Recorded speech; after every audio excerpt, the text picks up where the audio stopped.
ikaze ku murongo w'ibiganiro bihugura ku bijyanye n'imitekerereze Inama TV. Uyu munsi umutumirwa wacu yitwa Bwana Emmanuel Uwiringiyimana, impuguke mu bijyanye n'imitekerereze. Emmanuel, tuguhaye ikaze. Murakoze. Tubahaye ikaze mwese abakunzi b'Inama TV kandi tubifuriza Pasika nziza. Emmanuel, nawe Pasika nziza. Murakoze, Pasika nziza kuri twese n'abadukurikiye bose. Mugire Pasika nziza. Murakoze cyane. Uyu munsi twifuje kuganira muri aya mezi atandukanye cyangwa se muri aya mezi turimo, abanyarwanda muri rusange turi mu bihe byo kwibuka Jenoside yakorewe Abatutsi 1994. Hari ibibazo rero tugenda tubona, bamwe bakabisobanukirwa abandi bakabyibazaho byinshi. Nayo mpamvu twifuje cyangwa se twakwisunze kugira ngo udufashe gusobanukirwa twese tubigireho ubumenyi. Tuba turi mu muhango wo kwibuka, ukagira gutyo ukabona kumva umuntu avugije induru agatabaza, abandi bagasepfura, abandi bakarira, bagata ubwenge, bakaba intere rwose kandi bari baje bigenza, ubona bafite imbaraga. Ibyo byitwa iki? Biterwa n'iki? Murakoze. Nibyo, muri bino bihe abanyarwanda bibuka Jenoside yakorewe Abatutsi, hari uburyo tugenda tubona imyitwarire inyuranye y'abantu bagiye mu bikorwa byo kwibuka n'abasigaye mu rugo. Hari icyo kintu wavuze, abantu bamwe bajya bakita ngo ni hahamuka, abandi tukakibona nk'ikintu gisanzwe, ahubwo kikaba ihungabana rishingiye ku mateka umuntu yanyuzemo. Ubajije rero ngo twakita iki? Twakita ihungabana, ariko byagera muri iriya krize, muri buriya buryo biba byigaragaje ku muntu wari waje ameze neza, umuntu ashatse yabyita ihahamuka, ariko mu by'ukuri ubuzima uriya muntu aba abayemo tubyita ko aba yarahungabanye bitewe nyine n'amateka yanyuzemo. Muri rusange byitwa ihungabana. Muri rusange byitwa ihungabana, ariko biraterwa. Hari ibimenyetso bigiye bitandukanye. Waruvuze gutakaza ubwenge, kuvuza induru, gutabaza, wavuzemo kurira cyane. Urumva kurira cyane ntabwo twabyita guhahamuka, ahubwo biraza nk'ikimenyetso cy'ihungabana kubera ibyo umuntu yanyuzemo byamuhungabanyije, bikamutera ayo marangamutima nyine yo kumva afite iyo ntimba bitewe n'ibihe yibutse n'ibyo arimo areba.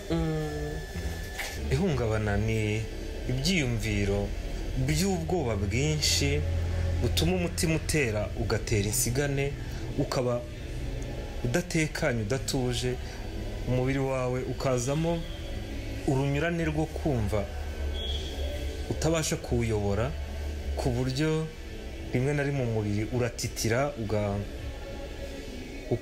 ukumva ufite utuntu tw'ubushagarira, bikakubuza kuba concentré, kuba ibitekerezo byawe wabishyira ku murongo, bikakubuza kumva wabona ibisubizo ku bibazo by'ubuzima urimo uhura nabyo. Akenshi bikanagukura ku bindi abantu bajya bagiriraho ibyifuzo no kubitekereza, ku buryo usanga hari nk'ibintu wazinutswe utagitekerezaho, utagishaka.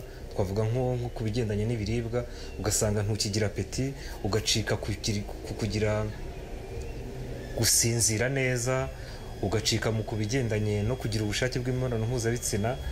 Ugasanga muri wowe iyo witekereje wumva isaha n'isaha byakongera bikaba, wakongera ugahura na cya kindi cyagukomerekeje, ku buryo utakaza ubushobozi bwo kumva utekanye muri wowe. Ikindi, umuntu uri mu bihe by'ihungabana cyangwa se uri muri krize y'ihungabana, ahumeka insigane, umutima ugatera cyane, akumva arajagaraye, ubwoba bukamutaha, akagira agahinda kenshi. Akenshi abantu bafite ikibazo cy'ihungabana bashobora no kugaragaza ibimenyetso byo kwiheba no kwanga ubuzima no kumva bafite agahinda kenshi. Ubundi nuko twabisobanura. Gusa ihungabana kenshi ritangira kwigaragaza nyuma yo gukomerekejwe n'ikintu gihahamura. Dutangira kuvuga yuko umuntu ashobora kuba yinjiye mu mu ihungabana nyuma y'amezi 3 cyangwa na nyuma y'imyaka ahuye na cya kintu kidasanzwe cyakomerekeje amarangamutima yiwe. Ndumva ari uko nabivuga. Ihungabana mu by'ukuri iyo uvuze ngo riterwa n'iki, ni ikibazo cyiza, kuko ihungabana ni ikintu usanga gishoboka kuri buri muntu wese, ngira ngo n'inyamaswa zose zirabigira nk'ingaruka y'ibyo umuntu yabonye bihahamura. Tuzavuga yuko umuntu yagize ihungabana igihe arimo asubira mu byamubayeho mu buryo bw'igihe byamubagamo, ugasanga ntari hano nonaha mu gihe n'ahantu. Iyo umuntu ahuye n'ibintu bihungabanya cyangwa se bihahamura, bimusigira ibikomere, bigatuma ayo mashusho uko yiyumvaga ku kanya bikomeza bigenda bikora ikintu kimeze nko kugenda bigarukirana muri we. Noneho yahura n'ibimwibutsa cya kintu, rimwe na rimwe bikaba bishobora kumuganza, noneho akongera akagaragara nk'uwari uri muri cya gihe na hahantu. Tuvuga rero yuko umuntu yahungabanye cyangwa yahamutse, turabaguhamuka igihe nyine arimo agaragaza imyitwarire ya cya gihe yagiraga cya kibazo, igihe yahuraga n'ibimuhahamura. Ibimuhahamura rero bigiye bitandukanye, sibyo? Ibihahamura umuntu bishobora kuba ibiza, bishobora kuba ibiterwa n'abantu, kuko ibiza by'urumva biraterwa na natire cyangwa se n'ibidukikije. Bishobora guterwa n'intambara, kuko intambara ibirimo amashusho atari meza. Bishobora no guterwa kandi n'amaksida. Aksida, tuvuge umuntu ahuye n'imodoka igonganye n'indi, urabona iyo shusho ntabwo ari nziza, kuko harazamo abakomereka, harazamo abashobora gupfa. Ibyo bintu rero biragenda bikajya mu bwonko bwacu, bikanga gufata ibitereko, bigahora bigahora bitugarukamo, kuko ni ibintu uba wabonye bigutunguye, bikaza biremereye, ubwonko bwawe butariteguye kuba bwabyakira. Ibi rero uburyo bigenda bigarukirana, bishobora kugaruka mu buryo twita ngo flashback, bishobora kugaruka neza umunota ku munota byisubiramo, bishobora kugaruka mu ntekerezo igihe urimo ubitekerezaho buri kanya, bikakubuza amahwemo, bikakubuza gutekana. Bishobora noneho no kugaruka mu buryo bw'uko icyo ubonye, icyo usanze, icyo wegereye kikwibutsa cya kindi, ugasanga rwose ni ibintu byanze kuva mu buzima bwawe. Ibyo rero umuntu umeze gutyo dushobora kuvuga ko yagize ihungabana. Murakoze. Ibi bintu bimaze imyaka myinshi kandi ubona byiyongera aho kugabanuka. Hari ababigira buri mwaka, hari abo byatangiye kujya bigaragaraho mu myaka ya vuba, hari aho byahagaze, ariko igitangaje ni ukuntu bisigaye bifata abana bavutse ejo bundi. Ese ibyo byo bisobanuye iki, Emmanuel? Urakoze. Ihungabana ntabwo ari umwihariko gusa wa jenoside, ahubwo ihungabana ni za ngaruka nyine z'ibibi zibikomeretsa intekerezo y'umuntu. Bishobora rero kuza bifatiranye n'ubuzima ubayemo uyu munsi. Ubwo ndaza gusubiza ikibazo cyawe mu buryo bubiri, kuko kirimo ibice bibiri. Hari icy'abahungabanaga uyu munsi batagihungabana, hari icy'abahungabana mbere byaragaragaraga ko bameze neza. Wanavuzemo n'igice kivuga abana bahungabana n'ibikomeretsa mu by'ukuri ibyo tuzi nk'abanyarwanda batarabibonye. Urumva rero ni ikibazo kirimo ibice bitatu. Gusa icya mbere nakubwira yuko ihungabana kugira ngo riremere binaterwa n'ubuzima umuntu abayemo. Nko kubacitse ku icumu ntanze urugero, kuko nibo tunafite n'urugero rw'igipimo kinini kiri hejuru, kuko abarenga 20 n'abandi basatira 30% by'abacitse ku icumu muri rusange bagaragaza ibimenyetso by'ihungabana. Kubera iki?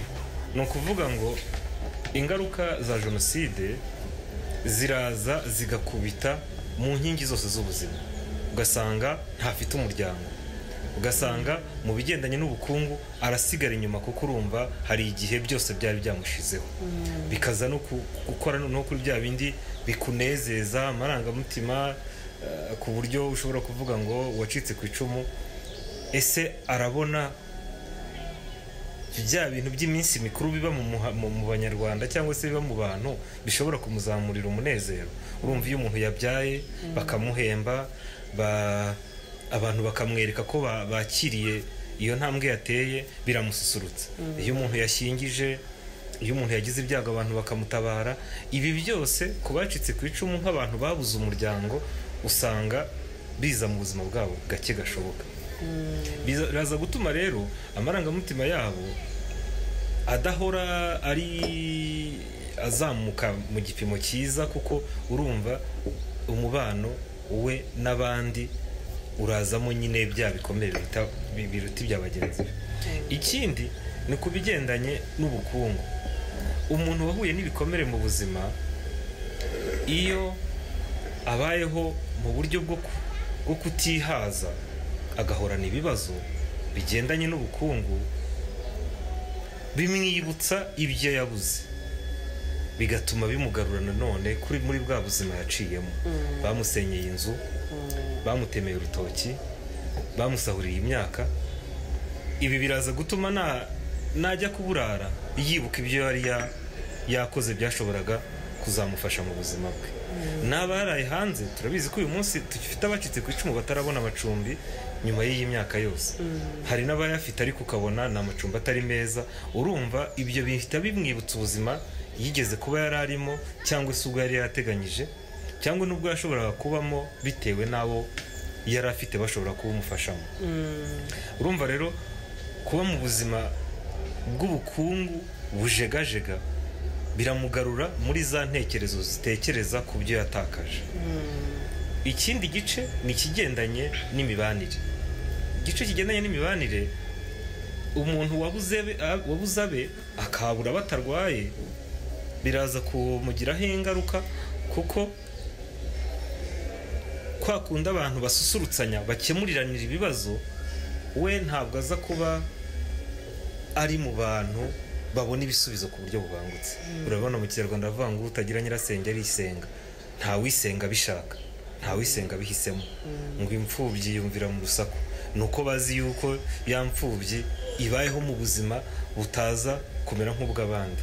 Aba bantu rero bafite ibikomere, ubuzima babayemo bujya bubakurura, bukabasubiza mu gutekereza mu buryo babuze, bikaba byatuma bagira irihungabana. Tugarutse ku kindi nanone wari urimo uvuga uti ese kubera iki hariho abataragiraga ihungabana uyu munsi bakaba barifite? Buriya hari igihe umuntu agerageza kurwanya bitewe no guhuga mu turimo ukora, mu kazi ufite, ukaba wahuga bya bitekerezo bikugarura mu bikomere wagize, bikaba byaba bikeya. Ariko nk'ubu ngubu jenoside imaze imyaka 31 ibaye, bivuze ngo abayirokotse bafite imyaka za 30, uyu munsi barimo baragira 60, 65. Aba bantu intege bari bafite zo guhugira mu bindi bintu ntago bakizifite. Bivuze ngo bashobora kuba basigaye bitekerezaho cyane, bakareba ibyo batabashije kugeraho, bakareba ibyo batarimo bageraho, bikabatera kwitekerezaho. Ikindi, uko umuntu akura niko agira umwanya mu gusesengura ibimubaho. Uko usesengura rero niko wibaza ku byakubayeho, bikaba byagukurura muri za ntege nkeya zo kuba noneho ikibazo cyakwigaragaza nyine, kubera ni ihungabana umaranye igihe kinini, ariko agatokorwa gatoya k'ubuzima ubayemo, k'ibyo urimo utekereza, bikaba byatuma ibitekerezo wari ufite, y'amashusho akurimo yigaragaza. Hari ikindi kibazo wabajije kigendanye n'abavutse inyuma ya jenoside, cyangwa se abanyamahanga cyangwa undi muntu, ugasanga aragaragaza ibimenyetso by'ihungabana. Abana bavutse nyuma ya jenoside bashobora kugaragaza ibimenyetso by'ihungabana, cyangwa bakagira n'ihungabana mu byo twita trauma transgenerationnel. Ni ukuvuga ngo wa mwana wawe wavutse mu maraso yawe nk'umuntu ufite bya bikomere, muri genetike urayimusangiza. Ni uburyo butagaragarira umuntu, ariko abahanga bagaragaza yuko iyo umwana avutse akavuka mu muryango w'ibikomere nawe arabivukana. Uyu mwana rero bishobora kugenda byiyongera bitewe n'inkuru abwirwa, bitewe n'ubuzima abona ababyeyi be barimo, kuko urumva umuntu ufite umubyeyi ufite ihungabana aramwitegereza, umwana aramwitegereza, bagasangira ya marangamutima, bikaba rero noneho byamukoraho nawe akaba yagira ihungabana. Ese Emmanuel, ibibazo byaba ku muntu wari we wese? Urakoze cyane. Ihungabana ni ikintu gishobora kuba kuri buri muntu wese, ariko abantu bagiye bafite ubushobozi butandukanye mu kubasha mu kurikumira cyangwa se mu kuba babasha kurirwana naryo bakaba barisohokamo. Ubundi mu busanzwe nta buzima budakomereka bubaho, nubwo ibikomere biza biremereye bikaba byagira ingaruka ziremereye, ariko ubundi nta buzima budakomereka bubamo. Abantu rero barushanya icyo twita resilience, ubudaheranwa. Kugira ngo umuntu abe yagaragaza ibimenyetso by'ihungabana, harazamo ibice bigera kuri 3 bikomeye. Hari imisusire yiwe mu maraso, uko ateye muri kamere, uko inkomoko yiwe. Hari abantu bafite amarangamutima yoroshye ku buryo ikintu gishobora kubabaho bo kikabakora ku mutima kurenza abandi. Hari nanone na environment, aho umuntu abaye. Ubuzima ubayemo bushobora kugufasha kugira ubudaheranwa kuruta runaka ubaye muri buriya buzima. Umuntu ufite abantu bamushyigikiye, bamwumva, bamwitayeho, bamuhumuriza, ashobora kwiyumva nk'umuntu wabashije guhindura ubuzima. Mu gihe wa wundi uhora atereranwa abayeho mu buzima bw'abantu bakomeza kumukomeretsa, mu by'ukuri abona atarahinduye ubuzima, ku buryo turi mu myaka 31 ariko ugasanga niba abaturanyi bahora bamukomeretsa, abaturanyi batamwereka urukundo, akaba yahora yumva nyine ko jenoside itararangira. Uyu muntu ikibazo cy'ihungabana cye kizakomera ugereranyije na wa wundi utuye aho afashwa. Ikindi biraterwa nanone n'ubufasha yabonye. Uwagiye kwa muganga akigishwa uburyo ashobora kurwanya rya hungabana, ntabwo azamera nka wa wundi utarafashijwe. Yego, sinzi niba ikibazo ngisubije. Yego, murakoze cyane. Ese Emmanuel, umuntu bizabaho abyiyumvamo, ese abo bari kumwe babibwirwa n'iki kugira ngo babimufashe ngo nibuze babikumire kare? Yego, urakoze cyane. Mu by'ukuri umuntu ufite ikibazo cy'ihungabana, ubwo ni nabyiza kugira ngo tuvuge ibimenyetso by'ihungabana, ashobora we kutabimenya ko ari ihungabana, ariko aba yumva ko atameze neza. Umuntu ufite ihungabana arangwa no kugira umutima uhagaze, rwose agahora adatekanye muri we, akagira ubwoba bukabije, akumva cya gihe yari arimo ntabwo cyahindutse, gishobora kuba kikiri hafi aho, agatakaza kwizera ko ibintu byagenda neza.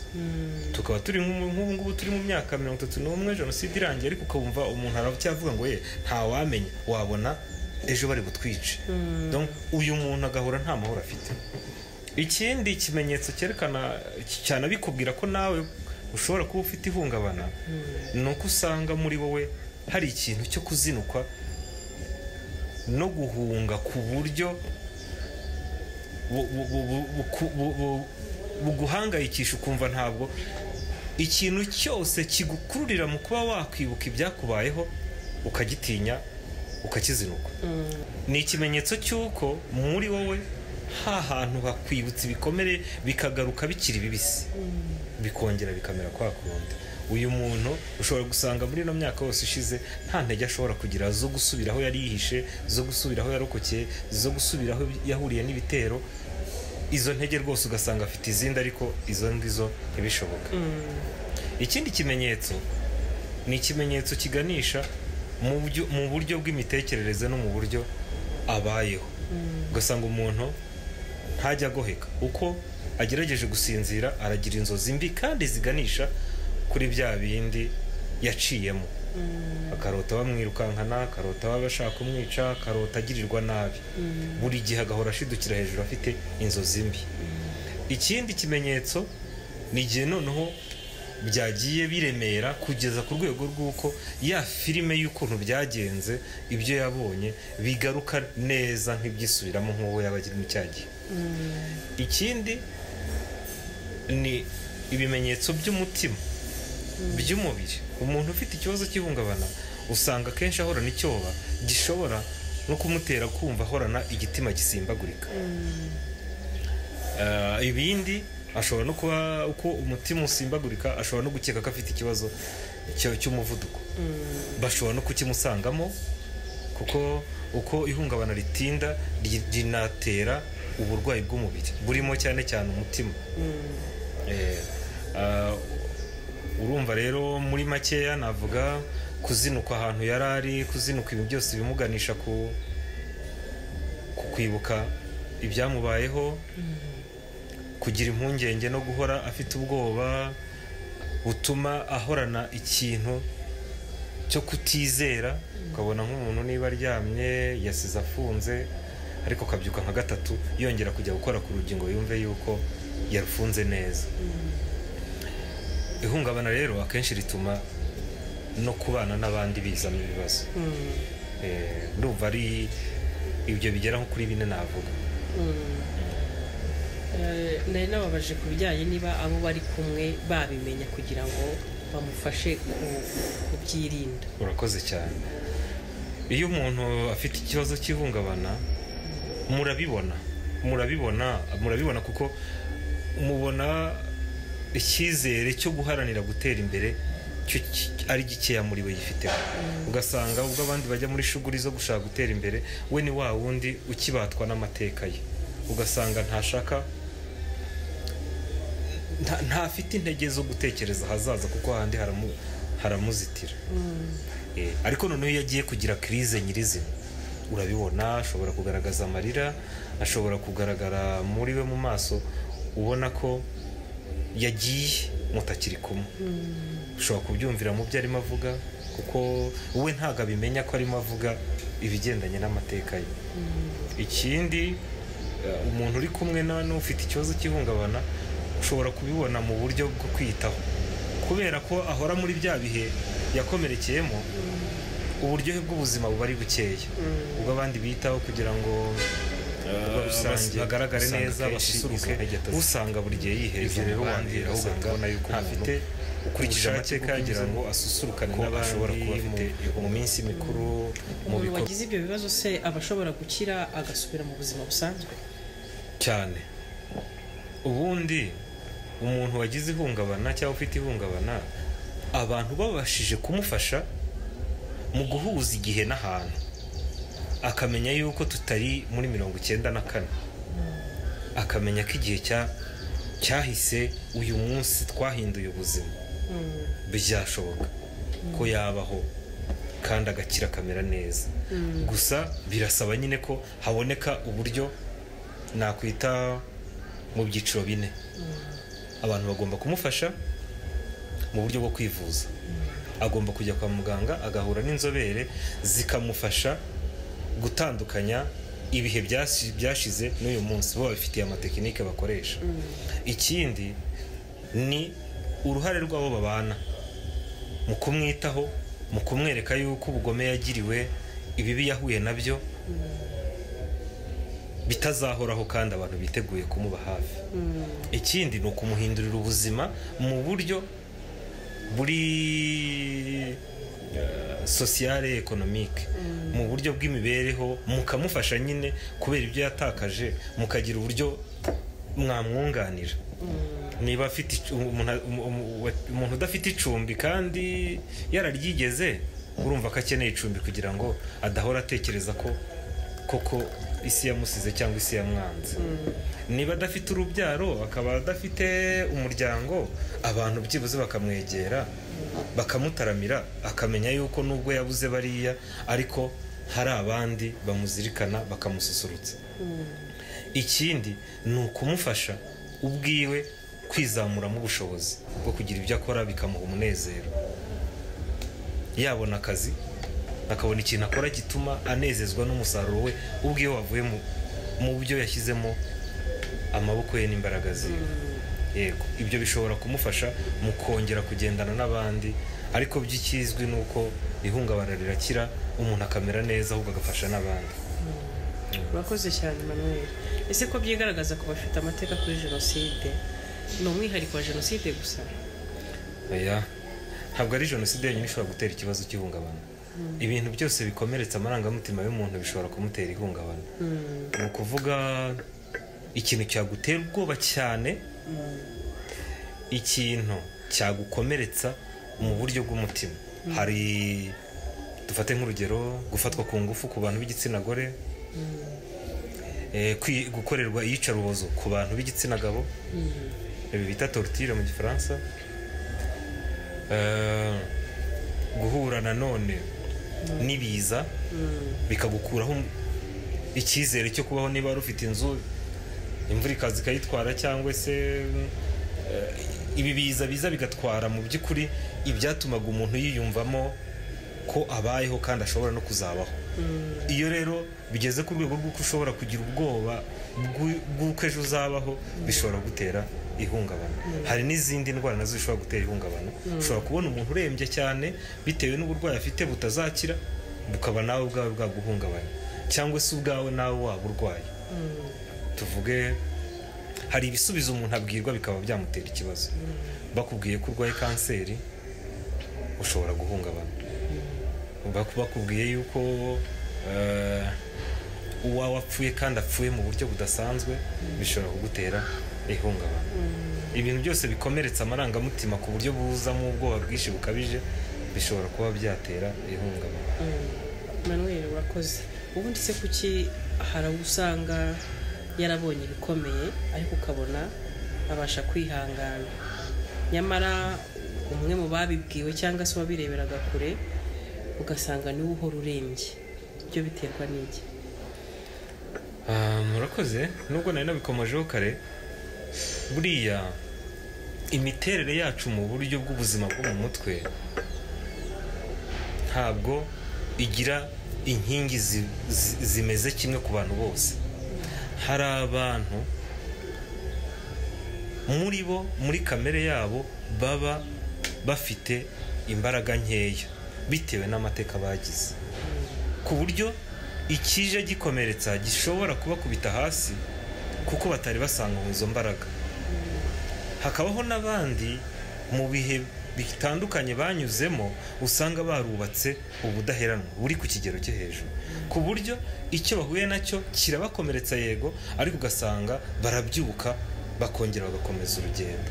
Rero burya ibigendanye n'ibikomere ntabwo bigereranwa. Nta nubwo umuntu yavuga ngo runaka ubwo yabuze abangaba niwe uzahungabana, runaka ubwo yabuze ibingibi niwe utazahungabana kuko wenda bitaremereye. Oya, biterwa n'umuntu, uko wabayeho, amaraso wakuye ku muryango wawe. Kuko nanone tugomba kwemera yuko ihungabana naryo riza mu bibazo byo mu mutwe.